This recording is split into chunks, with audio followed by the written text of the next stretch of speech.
Okay, so I'm going to be interviewing my grandfather today. Question number one. Was life better without Facebook and Instagram, platforms like that? Life's better. I mean, that's a very interesting question. I wouldn't say that life was better without it. It's because it didn't exist. One pretty much, I guess, adapt, meaning that uh, if one wanted to call someone, they could, pick up the telephone and call them. Versus now, you can not only you can call someone, but you can have, I think, they call FaceTime and so forth. So I wouldn't say that life was better without it. It just people. I guess given that time period, people. Um, I, I guess people just use whatever source Yeah. that was available. Okay. So the second one would be besides what you just mentioned, are there any other ways you can think of that technology has made life better?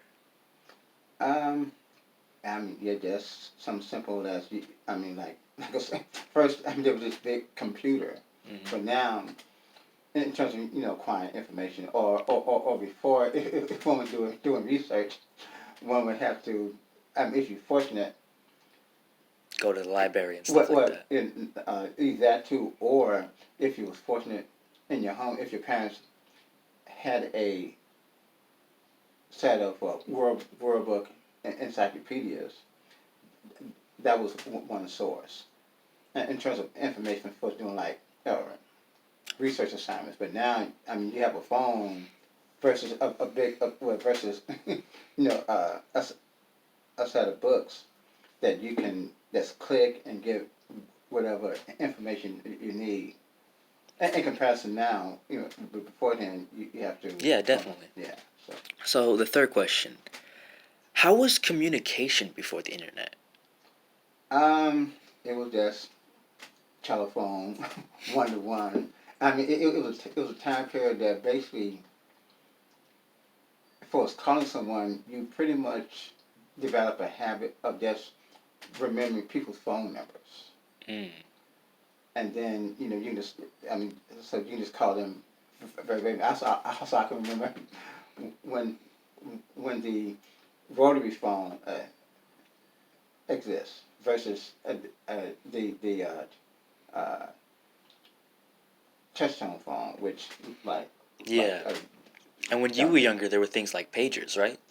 yes, that was pages, and pages was a form of uh, contacting people and so forth. Okay. Fourth question. Oh well, I already answered this one. My bad.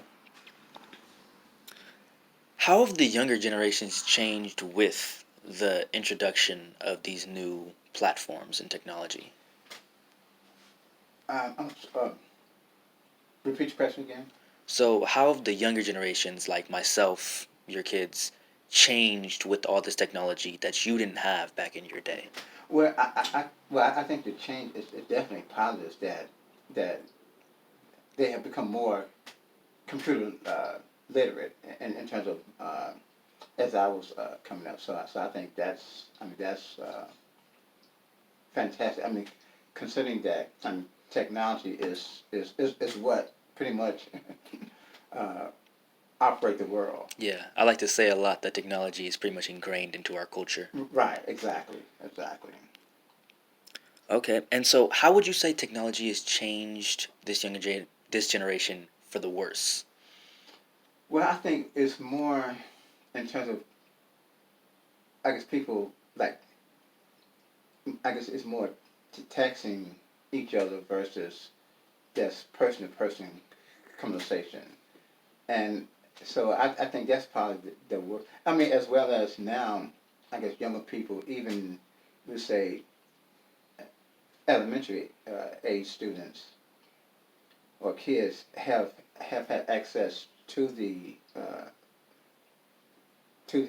World Wide Web, which it can be, I guess, very, very harmful for them, and not necessarily thinking of them, I guess sharing like personal information, which can lead to you know uh, becoming a victim for us pedophilia, as well as I guess the whole impersonal, where even sometimes like in public, like say at a restaurant, you find people texting to whoever versus just engage in just conversation and so forth. Hmm. So you'd say you're pretty familiar with the apps of today. Like you have a good grip on the understanding of technology, right? No, I don't. Oh.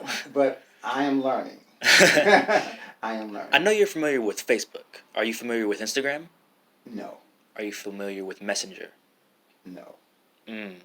And even Facebook, I'm a little bit not that Hmm. familiar with So it. this last question might be a little bit challenging, but just Uh-huh. try to answer it to the Yeah, best that you can. yeah. How do you think we could use some of the apps and technology that we have today to further the education and learning process of people a part of this younger generation? Well, I think a good example is like, or maybe the best example is during the pandemic where first there was in-person learning, one-to-one, that basically one had to revert to virtual learning and so forth. Yeah. So I mean that was great, even though it was I say it was challenging for most students and probably for most parents as well. But but I'll say I mean uh, that is a positive example. Well, that would conclude the questions I have for you. Thank you for your time. Thank you.